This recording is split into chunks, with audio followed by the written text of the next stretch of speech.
Tehran में भी अमेरिकी मिसाइलों ने तबाही मचाई हुई है। हमले के बाद हर तरफ मलबा ही मलबा है। तेहरान की सैयद स्ट्रीट में अमेरिका का ये मिसाइल अटैक, अमेरिका के भी कई ठिकाने जो इस जंग के हालात में देखिए अछूते नहीं है, वहां पर भी तेहरान की तरफ से, ईरान की तरफ से बमबारी या मिसाइल अटैक इस समय जारी है। कई लोगों ने अपनी जान गंवाई, उनके भी परिवार में मातम पसर गया और यही वजह कि ट्रंप इस समय थोड़े से परेशान है कि वो जो चाहते थे उसके मुताबिक ये युद्ध अभी दिन प्रतिदिन आगे बढ़ता हुआ और ईरान और तेहरान मिलकर इस समय हमलावर है अमेरिका का।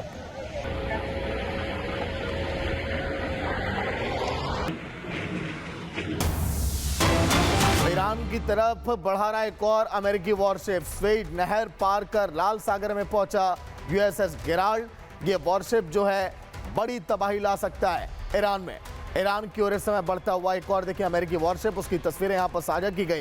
इस वॉरशिप में कई सारे मिसाइल हैं, कई सारे फाइटर जेट हैं। इन फाइटर जेट के माध्यम से अब बड़े हमले की तैयारी में है अमेरिका का यह वॉरशिप, जिसको देखकर ईरान अब थोड़ा परेशान है। लेकिन अब कैसे अब इसको टक्कर देगा, यह भी अब देखने वाली बात होगी।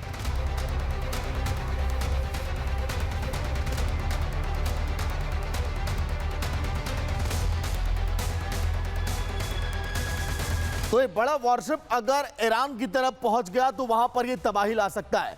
लेकिन अब ईरान कैसे इसका पलटवार करेगा, क्योंकि इस वॉरशिप में देखिए फाइटर जेट हैं, वो मिसाइलें हैं जो ईरान के कई इलाकों को मिट्टी में मिला सकती हैं।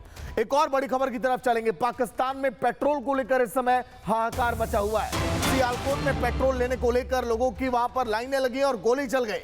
इस फायरिंग में एक शख्स की मौत हो गई, 2 लोग वहां पर घायल हैं। ईरान में जंग के हालात में पाकिस्तान में इस समय हाल बेहाल है और पेट्रोल संकट, क्योंकि हिंदुस्तान ने तो रास्ता निकाल लिया। दोस्त जो रूस है वो अब ये कह रहा है कि भारत को तेल देगा और भारत सरकार ने भी जिक्र किया है कि हमारे पास पर्याप्त तेल की मात्रा है, खेप मौजूद है। लेकिन पाकिस्तान में देखिए किस तरह से हाहाकार है, गोलियां चल गई, लोग कतारों में खड़े हैं, क्योंकि ईरान मात्र एक रास्ता था जहां से पेट्रोल और डीजल पहुंचता था पाकिस्तान में। लेकिन अब वहां पर हालात बिगड़ते जा रहे हैं, महंगाई बढ़ती जा रही है, इसीलिए वहां की आवाम में गुस्सा चरम पर है और गोलियां तक चल गई। देखिए आप लोग किस तरह से सरकार पर हमलावर हैं, विदेश नीति पर हमलावर हैं और लोगों ने एक सुर में कहा कि ऐसे हालात पाकिस्तान में क्यों, इसके लिए जिम्मेदार मौजूदा सरकार।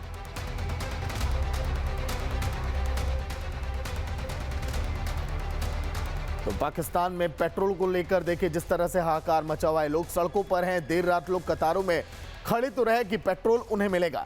लेकिन इस दौरान जब वहां पर अफरा तफरी का माहौल बन गया, पेट्रोल डीजल काफी महंगा हो गया, कई इलाकों में पेट्रोल सप्लाई बाधित हो चुकी है ईरान में जंग के चलते, और इसीलिए लोगों में नाराजगी, वहां पर गोलियां तक चल गई और एक दूसरे से लोग मारपीट तक करने लगे। मौजूदा सरकार को कोसते हुए कि आखिर इस तरह की नीतियां क्यों और पाकिस्तान में इस तरह के जंग के चलते कुछ इंतजाम पहले क्यों नहीं किए, क्या कोई और विकल्प नहीं है। लोगों ने अब सरकार को देखिए कटघरे में अब खड़ा करना शुरू कर दिया है।